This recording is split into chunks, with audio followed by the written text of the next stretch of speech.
Le numéro 2, je dirais, des points majeurs à retenir, c'est qu'on ne doit pas se priver, on ne doit jamais se priver d'interroger ce qu'on apprend exactement à l'école. J'ai remarqué, souvent dans mon parcours de ministre que, ce sont des questions un peu passionnelles où vous avez toujours ceux qui vous diront: «Mais, à l'école, on a vocation à apprendre ce qu'on a toujours appris, comme nos grands-parents apprenaient, comme nos parents apprenaient, comme nous». Moi, je pense que vraiment, il y a de la part des parents, des attentes évidemment à l'égard de l'école qui sont, que cette école permette à leur enfant,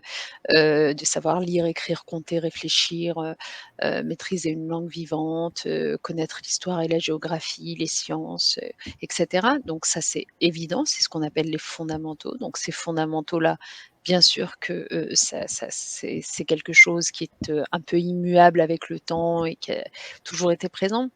Mais, il faut aussi une école qui vive avec son temps, et notamment parce que, on voit bien qu'aujourd'hui, l'orientation par exemple, voilà comment on s'oriente, au moment du lycée, après le lycée, quel choix professionnel on fait, hem la connaissance, du monde, que j'évoquais tout à l'heure, du monde numérique, de la capacité à se projeter, à se connecter, tout ça, c'est des choses un peu nouvelles qui nécessitent qu'on réinterroge la façon dont les enseignements, nous amènent à cela et en particulier dans ces choses un peu nouvelles, il y a la dimension esprit critique, qui est très importante dans un contexte où se développent tout de même, les fake news, le complotisme, la pensée en kit, la remise en cause d'un certain nombre de données scientifiques. Donc il est tout aussi important, de transmettre à nos élèves, à nos enfants, des fondamentaux comme lire, écrire, compter et cetera, que de les outiller dans leur construction citoyenne et c'est pour ça que j'insiste là-dessus parce que, ça veut dire concrètement qu'il faut se faire à l'idée que l'école soit aussi,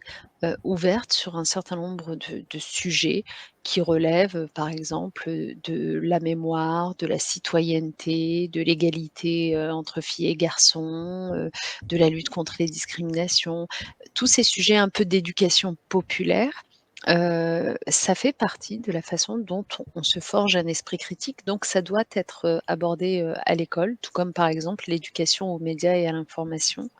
doit l'être et donc vous aurez deviné que ce sont des choses que j'avais mises en place, moi quand j'étais ministre. Donc voilà, ne pas se priver d'interroger ce qu'on apprend à l'école et comprendre que c'est normal en fait de l'actualiser, régulièrement.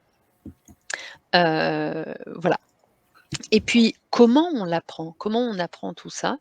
Moi, je suis sûre d'une chose, c'est que les élèves doivent apprendre à leur rythme. C'est aussi ce que nous apprennent les études, internationales et de comparaison. C'est que, heu,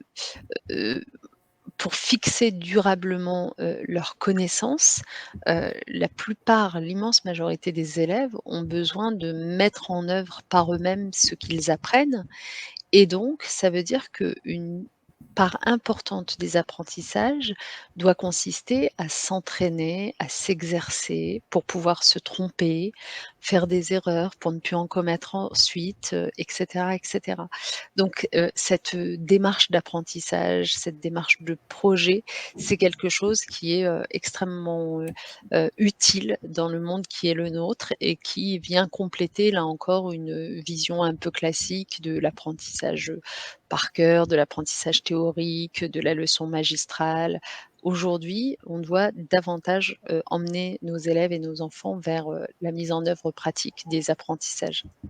Et puis enfin, dernier point au sujet de ce qu'on apprend à l'école, comment on l'apprend et j'allais dire à quel âge on l'apprend aussi.